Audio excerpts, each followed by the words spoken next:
If you feel stuck in your career, like you're trapped, you can't get out of your job, it's too scary to go back, not sure you can change career fields, then this is going to be the video for you. I want to talk about this career trap. That's what I'm going to call it. It's a career trap. I'm talking about that corporate ladder, right? Climbing the corporate ladder, advancing into your career, and then how we all end up getting stuck and trapped when we do this. I think it's something that is pretty commonly experienced. I've experienced it a number of times. Mentors of mine have experienced it. People I've mentored have experienced it. You know, if you're in the career field, hopefully I've got some advice that will help you get out of it.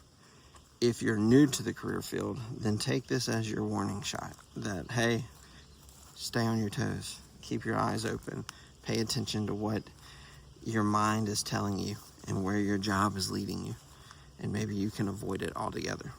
I love the ladder analogy. I don't know who came up with the career ladder, but I'm glad that they did, because I think it is a lot like a ladder, right? Obviously, the career is like a ladder, and a company is made up of hundreds of ladders all leading to one another, and eventually up till you got just a few ladders up to the very top.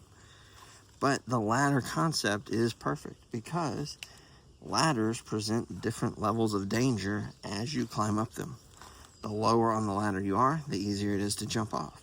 If you're way at the top and you jump off, inevitably, if you don't do it correctly, you push the ladder with your feet and you come collapsing down to the ground on top of the ladder, probably injuring yourself.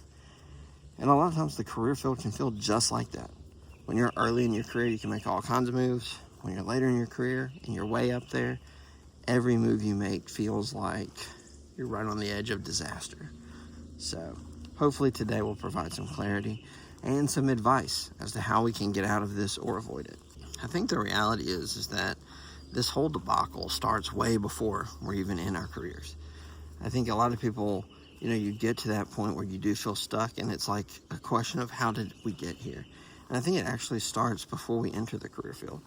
If you think of school, high school, elementary school, you do well in one grade so that you can then advance to the next grade, and the next grade, and the next grade. When you go to college, you're essentially picking a degree based off of very limited knowledge of what those career fields look like. A lot of times you're picking something that you think is interesting, something that you think is going to be a passion. Some of you is picking things based on how much money you think you'll make. And others are just trying to survive college, so you just pick whatever you think is going to be the easiest. But ultimately, it's that same process. You're kind of getting into something that you don't really understand, and then you're just trying to do enough and advance to the next level, just like your career. I think the other part is that early in your career, this climbing the ladder notion is tailor-made for those parts of the career. No one wants to start at the bottom and stay at the bottom. So working hard, momentum, drive, chasing that next thing is natural. The issue, and why we get stuck so often, is that usually all along the way, no one ever stops you and says, hey, are you sure you like what you're doing? Are you sure the ladder you're on actually takes you where you want to be? Or are you heading in a direction that you don't want to be, right? If you looked at the top of whatever you thought your career ladder was, is that a job you want or not? No one ever stops and makes us question those things. It's all just praise and excitement for how fast we're advancing. The second thing that leads to this is a validation loop. Like I was just saying, you get a lot of praise and validation when it comes to promotions. Your family feels that excitement of a new raise and the new money and what you can do with that money and the life changes that it could bring. And so you get in this loop of validation. You work hard, you get the promotion, you get the raise, you feel validated. It makes you want to work hard, get the promotion, get the raise, you feel validated, and it just keeps cycling on and on and on to where you lose track of the fact you're even climbing the ladder. You're so busy climbing it, you're not even thinking about the fact that this isn't the ladder that I want to be on, or that I don't know what's at the top of this ladder. So it's a trap, it's a loop, a feedback loop. And the reality is that a lot of times when we're in that feedback loop, we lose sight of the fact that momentum and movement don't actually symbolize any real progress towards meaningfulness or fulfillment. It's just another rung on a corporate ladder that could easily leave you feeling empty at the end of the day. And then the last thing is that you make it, right? You succeed in your efforts to climb the corporate ladder. You get high up there. I'm not talking about CEO level, but just you're making more money than most people. You're in a job that has advanced responsibility, more responsibility. You know, you probably are up there higher than your peers that you grew up with. And so you've made it, but now you're stuck. You're trapped. You didn't realize it, but now that you've made it and you realize, like, wait a minute, I don't really like what I'm doing. It's a long fall down if you hop off that ladder at this point. You've gotten the promotions, you've gotten the raises, and yet you're still in a job that you don't like. Just some advice from my own experience and things I've talked to other people about. If you hate your job today, being at a higher level within that same field is probably not going to be exponentially better. Some of you out there may be wondering, how do we know if we're in the trap? Maybe we're already in it, we just haven't realized it yet. If you're watching this video and you chose to click on it because of the title, might be a good sign. Another thing is, what does your life look like? Do you dread Mondays? Do you hate Mondays? Are you starting to dread Sundays because Monday's coming? Do you feel unfulfilled in your job? Are you constantly daydreaming about what it would be to leave or to escape, to turn in your 2 weeks notice and tell everybody what you think about them? If that looks like you may be in that trap.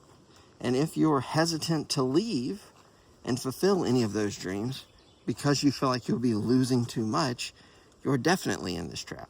And the reality is that it's not even always about work.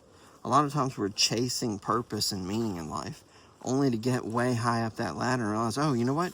There is no purpose or meaning up here. It's just the same thing as it was at the bottom of the ladder, more work. And again, I think the reason it happens so often is that it's the way people are taught about success. Success is not fulfilling your passions and your dreams. Success is often about reaching a certain status, reaching a certain level, and that is ultimately unfulfilling. And you can reach a certain status, level, title in something you hate. People don't usually teach us to be thoughtful about the things inside of us. What is happening inside of you? What's your thought process like? What do you like? What do you not like? And then, does that job even remotely come close to fulfilling that? And then, even beyond that, how do we handle a job that we don't love, but handle it in such a way that we can see the benefits of what it provides outside of work? There's a lot of ways to go about it, but we often just aren't taught to think that way. Everything is just about either follow your dreams, follow your passions with no real thought or process as to how to do that, or it's the other, work hard, press in, press on, don't worry about everything else. Well, there's got to be some balance between those two things.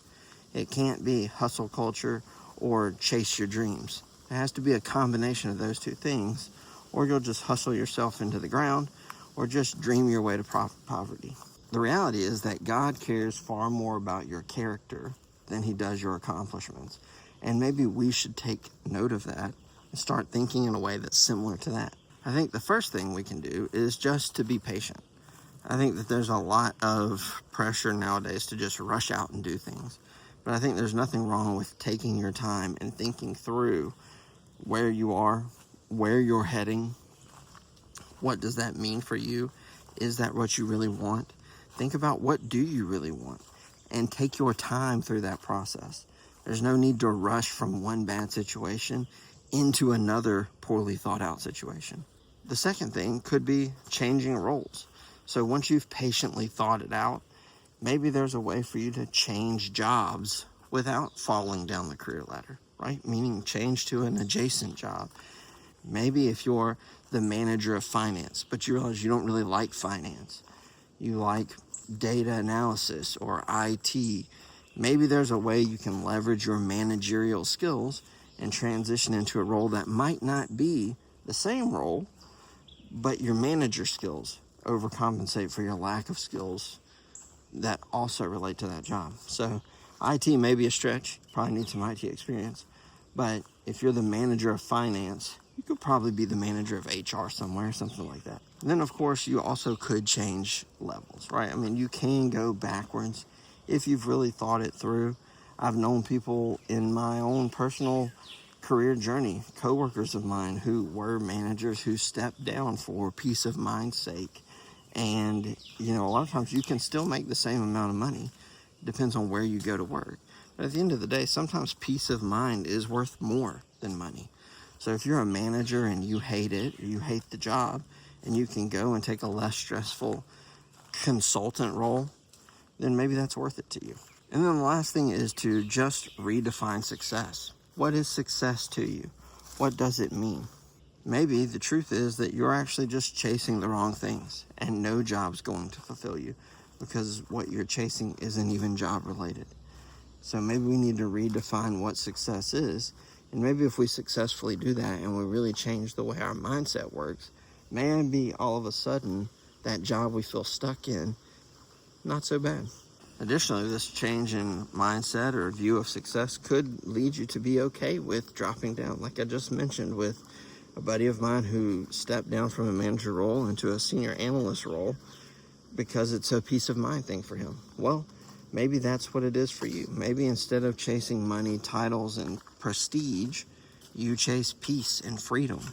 And so maybe you do take a lower level job. Maybe you do take slightly more of a pay cut, but maybe you get to spend 10 hours more a week with your family. The Bible asks, what does it profit you to gain the whole world if you lose your soul? Well, I'd ask the same thing about work. What good is it to get to the top? Would you rather be a mid-level consultant with a family that you love, being able to take off, take your kids to Disney, live out your dreams, have a house, mow your yard on your riding lawnmower, watch your kids grow up, love your wife or your husband? Or would you rather be the CEO who's lonely, who makes $1 million a year but has no one to spend it on and you never got to build those relationships with your kids? I mean, what is most important to you? And for some of you, it's fear. And I would just say that climbing the wrong ladder and getting stuck is not a failure. We all do it. And those of you that haven't done it, you may be on your way up that ladder right now. And for those of you at the bottom, you could end up on that ladder you don't want to be on, and you won't even notice it. The key is we have to be able to pivot. Pivot, making a change, whether that's a job change, a career change, or just a mindset change. That's not a failure either. Changing and improving your life is not an admission of defeat. It's not an admission that you've made a failure. It's just smart strategy to make life better. At the end of the day, I would just say that God has not called us to an endless pursuit of things that we could easily give up. He's called us to far more than that. And a lot of times I think it's up to us to come to terms with that and then to make decisions that fall in line with that. So I would assess your situation. Look at where your job's going. Look at what's around you and make a decision. Do you need to change jobs? Do you need to fix your perspective? And then don't be afraid to make those decisions. But be patient. I think always patience is key. I always worry that anytime I give advice, people are going to get impatient and rush out and do it. Think through everything you do.